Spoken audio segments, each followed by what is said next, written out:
So this is very interesting. And I got off of a phone call not too long ago, and I wanted to share some of the details with you guys as to a long-term strategy and idea behind fixed wireless access for Verizon. And I'll also make a video on this about T-Mobile. There's more details out there about that as well.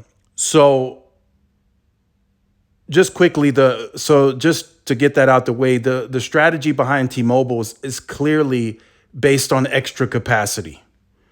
So they're not building fixed wireless access. They're not putting small cell nodes in a given neighborhood to bring more capacity for that neighborhood to pull more users. They're just running statistics and analytics and basing it off of forecasted capacity. That's their model. So I just wanted to get that out the way for comparison's sake very quickly.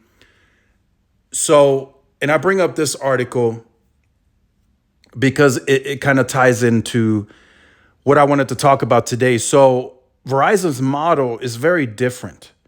So I know by 2025, the numbers don't sound the same. So T-Mobile is projecting to grow to 7 to 8 million subscribers on fixed wireless access. Verizon's only forecasting 4 to 5 million. And that's because they started late on the mid-band channel, the C-band. They've been building millimeter wave. And in fact, they already have users, home internet users, using that millimeter wave for that purpose.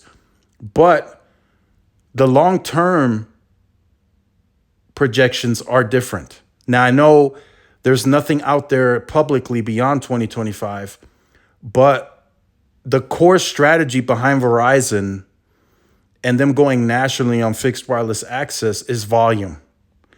They don't just want to grow that business just off of extra capacity. That was never their intent. They wanted to actually build and spend the required capex needed to build out a fixed wireless access network. See, T-Mobile, they're not spending additional capital on it. And if they were to build out millimeter wave nodes and small cells, Neville Ray, he already said the math changes. They would have to spend more.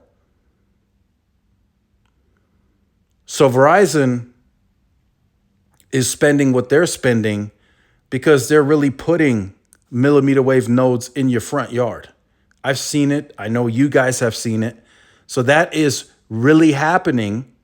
It's not just talked about that, okay, maybe we'll put out millimeter wave. No, it's really being built out. They're scaling it.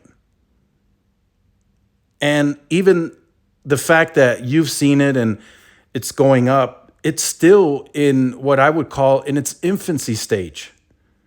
They're still not anywhere near the amount that they want to build. And part of the reason, of course, it's some of that is for mobility as well. But part of the reason that they're building such a high capacity network is because they want to sell fixed wireless access at scale. They don't just want to go into a neighborhood and, okay, here these 10 houses can get it and the other 200 we're going to leave alone. No, they want to offer this to the whole neighborhood competitively. Not everybody is going to sign up for the service, but the more addresses that you have, that you give access to, the more chances of you being able to take a solid percentage of that neighborhood.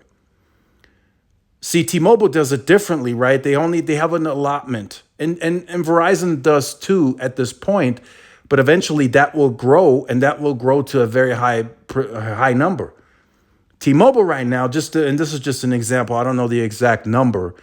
T-Mobile right now has an allotment per sector. Let's say, just for example, let's say it's 15 houses. And then those 15 houses sign up. Now the portal is closed for the whole rest of the neighborhood.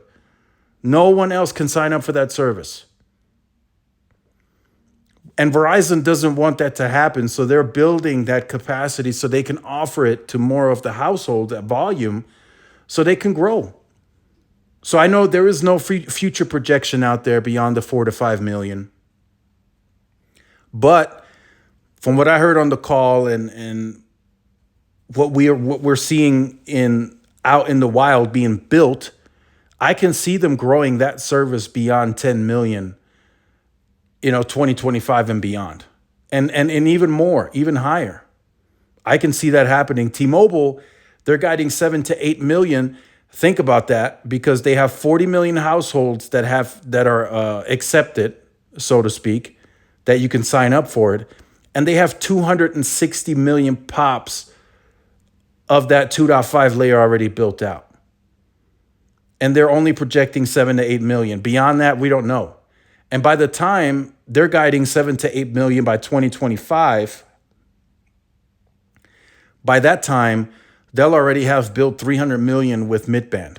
So you can kind of see the limitation there. If they actually were to get around to adding small cells in the neighborhoods and you kind of couple that build out with the 2.5 layer, they should be, and again, I'm speculating, I don't know for sure, but they should be able to do 10 million plus by 2025. Just think about the sheer volume of where the network is today. Just think about that. So you could tell that their strategy is only backed by that extra capacity model. If you're in an area that just doesn't have that extra capacity, or they can't forecast it, you simply won't get approved. And probably that sector and area probably will never get approved in any decade. So that's the main strategy for Verizon. And a lot of people are overlooking that because Verizon didn't really state that publicly. But you can tell by the bill. Just look at where they're putting these millimeter wave nodes. I mean, here they have like 4 of them in one neighborhood, literally dead smack in the middle of the neighborhoods. And they can sell home internet on that. And then they can sell some of the parts of the other neighborhoods from the macro capacity, which should result in volume of people that have access to it. And again, not every single household is going to sign up for that product, but they're going to be able to have access or give more access than anything that what T-Mobile is offering at this point in time.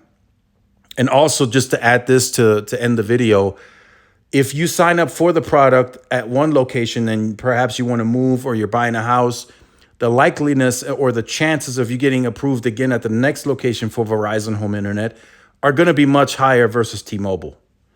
Just to put that out there. I've been testing those waters for weeks now.